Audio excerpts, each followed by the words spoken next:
James Cleverly has published a blog, and in it he's written some diary entries, and among the various entries he's written is a very touching story about his mother, Evelyn Ober, who was born on the 24th of June 1940 in Bo, Sierra Leone, and died on the 22nd of July 2007 in Lewisham Hospital, London. She originally qualified as a teacher in Sierra Leone, but decided to pursue a career in nursing. She came to England in 1960, trained as a nurse at Red Hill Teaching Hospital, then went on to qualify as a midwife in 1965. And although she and James Cleverly's father did not have large incomes, they took full advantage of, quote, he says, the swinging 60s. Both loved to dance and spend many nights listening and dancing to bands, which have now become household names. My mother became a nursing manager in the maternity unit at Lewisham Hospital and helped train a generation of midwives. The midwife who attended at the deliveries of both Freddie and Rupert trained under her. In her later life, she suffered from a series of health problems, including a stroke in 2001, breast cancer in 2005, and ongoing high blood pressure.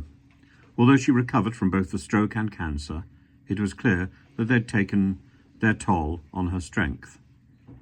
As both my parents had health difficulties, we decided to move in together as a family so that Susie and I could help them if need be.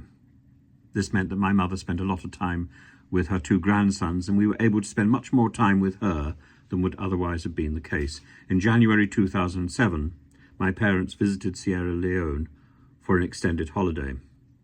My mother's elder brother died in mid-July, and it was while visiting his family that the cough she had had for weeks became much worse, and she found difficulty breathing. She was taken to Lewisham Hospital, put on antibiotics. Unfortunately, having been weakened by illness, she was unable to fight the infection, and she died at 10:25 a.m. on the 22nd of July. Her funeral had to be delayed because many of her family had arranged to fly to Sierra Leone to attend her brother's funeral. Now, the reason I'm reading that is because James Cleverly is behind the new arrangement as part of the challenge to legal migration that will increase the amount of money that someone has to have if they're going to get married in this country to somebody who comes from abroad. James Cleverly's mother would never have been allowed to get married in the UK and therefore to have stayed in the UK. It simply wouldn't have happened on the income. And James Cleverly and the people in the current cabinet believe that in order to get married, you have to earn nearly twice the minimum wage. It's an outrageous thought. It's outrageous. And I think when you're looking at laws, you have to do sometimes you have to look retroactively and say, well, how would this have affected my parents? And if that means that it's some sort of retroactive family planning, well, clearly that's not ethical.